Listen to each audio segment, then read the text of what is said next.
9h05 en direct sur TV Finance et Boursorama. Nous sommes à présent en duplex avec Christophe Douane, stratégiste marché chez Buy Trading. Bonjour Christophe. Bonjour Nicolas. Alors le CAC 40 qui clôturait vendredi soir en baisse, moins 1,30%, et ce matin ça continue. Alors ça continue pour l'instant, c'est léger, c'est moins 0,06%, mais on a l'impression là qu'on a lancé une tendance qui n'a pas envie de s'arrêter. Oui, tout à fait. Et cette tendance, elle a été lancée encore sur fond de peur au niveau des importations. Excusez-moi parce que j'ai beaucoup d'écho.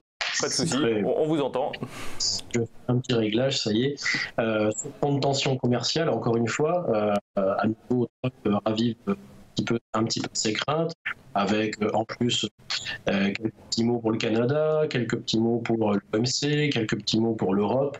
Voilà, il a fait un petit peu son tour du monde des tensions, et puis évidemment ça plaît pas au marché. Et ce matin encore, voilà, on ouvre sur cette zone des 5400 qui est proche d'un support qui est un petit moment maintenant, qui traîne depuis le mois de mars, sur 5360.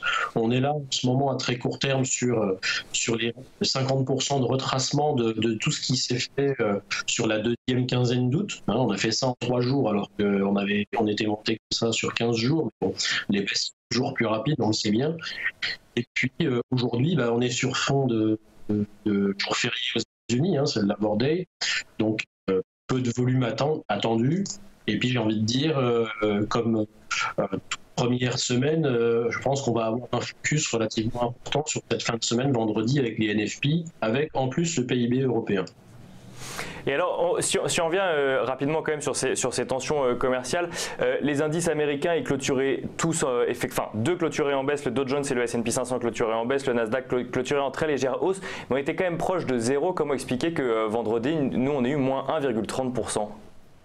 On s'aperçoit finalement que depuis un petit moment, les marchés européens étaient assez résilients par rapport à ce qui se passait aux États-Unis. Et puis finalement, là, depuis 15 jours maintenant, ça s'est un petit peu inversé. Alors, est-ce que les Américains prennent mieux ou gèrent mieux ce stress et ces regains de tension de leur président vis-à-vis j'ai envie de dire du monde entier, parce qu'il s'en prend un petit peu à tout le monde, ou est-ce qu'ils sont habitués? En tout cas, force est de constater que les marchés européens, en tout cas, et même au Canada aussi, ça commence à tirer un petit peu, et on voit que en tout cas le focus est plus marqué négativement sur le continent européen. Tout à fait. Les marchés européens ne sont pas encore habitués du coup à ce tour du monde de tension de Donald Trump.